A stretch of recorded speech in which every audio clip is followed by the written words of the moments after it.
Welcome back to San Diego Market Movers. I'm your host, Jason Yoss. I'm here with Miguel Nunez. Miguel, good to see you. Hey, Jason. Good to see you again.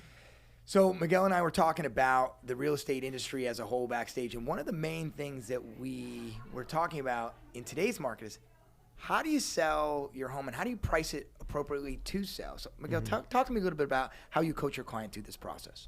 So there are two theories out there. There's the group of people who want you to price the home higher because they believe that their house is the best house out there. And sometimes they're right, sometimes they're not. So they say, well, let's put it at this price and then let's see what happens.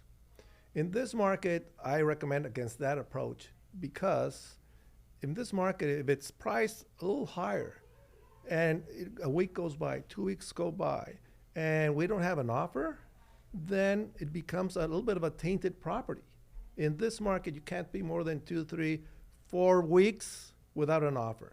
That's telling the market something's wrong with this house.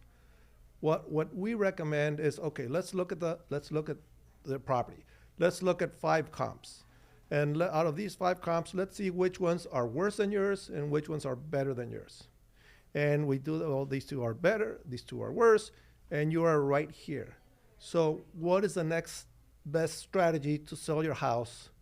Well, let's have traffic. So the key is to generate traffic to the house. If people don't go to a car dealership to see the car that was advertised, only one at this price, if they don't get that at the dealership, they're never going to see the bright, shiny sports car sitting in the showroom, which is the one they're going to end up driving out with, right? It's exactly the same procedure. It's about, our job is to create traffic, to come look at the property, and people will probably even realize, oh, I had no idea that I liked purple carpet. Until now, it goes very well. And all of a sudden, we go from there. Now, one thing that I tell our clients, what if, if we put so I recommend a range. Well, we have a range because these are the houses that are worse and these are houses that best. You're in the middle. Okay, let's create a range. So the sellers, well, everybody's going to offer on the lower side of the range. And I said, perfect. Well, what do you mean perfect? Because we want a low ball offer first. I don't care if somebody comes in and offers me half of the price. Well, I'm not going to accept that. That's an insult. Take it easy. Let's take that offer. I'm going to keep it. I'm going to present it to you, which I have to do by law, but I'm going to keep it. Guess what's the next thing that the next realtor who saw the house is going to ask me? Do you have any offers? Right. And I'm going to say, yes, I do. Well, how is it? I'll tell them I'd be doing a disservice to my client if I tell you what that amount is, but you better sharpen your pencil. And the next one, well, how many offers? Well, I have 2 now. So that first offer is the trigger. And at one point, what we transfer from selling a specific square footage and bedrooms and this, now it becomes an emotional because now they're fighting for it. And that's when we have emotional buyers, we get higher than normal price.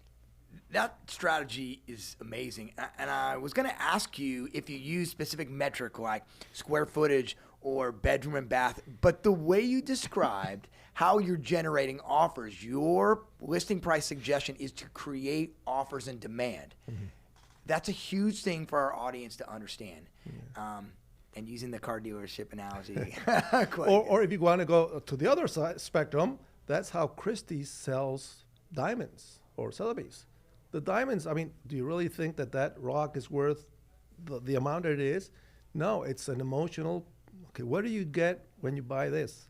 You get more love, you get all kinds of things. Here in the house, well, number one, you beat the other people, then you have bragging rights and so on. So our job is to get emotional juices running to get a better price for our seller. Great feedback, Miguel. That is why he's a top agent in our industry.